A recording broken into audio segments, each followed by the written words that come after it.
Hello, friends. Welcome to Creative Medicine.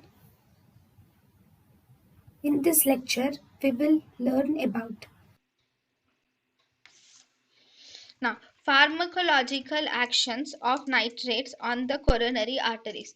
Pharmacological actions of nitrates on coronary arteries include: first, nitrates are actually a venodilators. They are also arteriolar dilators, but this arteriolar dilatation is present only at the higher doses of the nitrate.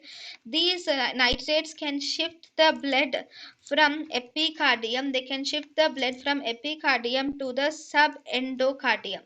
So nitrates will shift the blood from epicardium to subendocardium. These nitrates do not cause the coronary steal phenomenon is absent in the nitrates. Whereas this coronary steal phenomenon is present in dipyridamole. These will also increase the total coronary blood flow is increased in the nitrates, and they do not increase the oxygen requirements. So as a result, these nitrates can be used in the angina. thank you and thank you for watching.